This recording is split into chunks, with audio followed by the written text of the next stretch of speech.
पंचतंत्र की कहानी। भूखी चिड़िया। सालों पहले एक घंटा घर में टिंकू चिड़िया अपने माता पिता और 5 भाइयों के साथ रहती थी। टिंकू चिड़िया छोटी सी थी, उसके पंख मुलायम थे।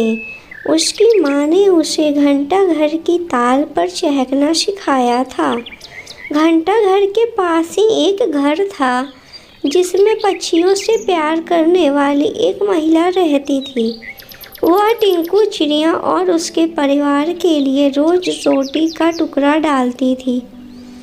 एक दिन वह बीमार पड़ गई और उसकी मौत हो गई। टिंकू चिड़िया और उसका पूरा परिवार उस औरत के खाने पर निर्भर था। अब उनके पास खाने के लिए कुछ नहीं था और ना ही वो अपने लिए खाना जुटाने के लिए कुछ करते थे। एक दिन भूख से बेहाल होने पर टिंकू चिड़िया के पिता ने कीड़ों का शिकार करने का फैसला किया। काफ़ी मेहनत करने के बाद उन्हें 3 कीड़े मिले जो परिवार के लिए काफ़ी नहीं थे। वे 8 लोग थे, इसलिए उन्होंने टिंकू और उसके 2 छोटे भाइयों को खिलाने के लिए कीड़े साइड में रख दिए। इधर खाने की तलाश में भटक रही टिंकू, उसके भाई और उसकी माँ ने एक घर की खिड़की में चोंच मारी ताकि कुछ मिल जाए, लेकिन कुछ नहीं मिला। उल्टा घर के मालिक ने उन पर राख फेंक दी जिससे तीनों भूरे रंग के हो गए।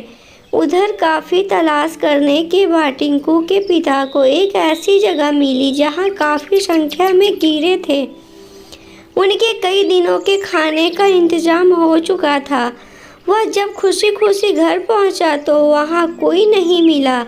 वह परेशान हो गया। तभी टिंकू चिड़िया, उसका भाई और माँ वापस लौटे तो पिता उन्हें पहचान नहीं पाए और गुस्से में उन्होंने सबको भगा दिया। टिंकू के पिता को समझाने की काफ़ी कोशिश की। उसने बार बार बताया कि किसी ने उनके ऊपर रंग फेंक दिया है, लेकिन टिंकू के हाथ असफलता ही लगी। उसकी माँ और भाई भी निराश हो गए, लेकिन टिंकू ने हार नहीं मानी।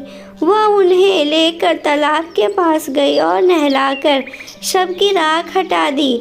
तीनों अब अपने पुराने रूप में आ गए। अब टिंकू के पिता ने भी उन्हें पहचान लिया और माफ़ी मांग ली।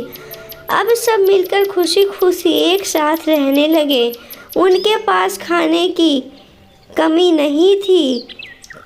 कभी भी किसी पर पूरा तरह निर्भर नहीं रहना चाहिए। इंसान को खुद मेहनत करके अपनी ज़रूरत की चीज़ों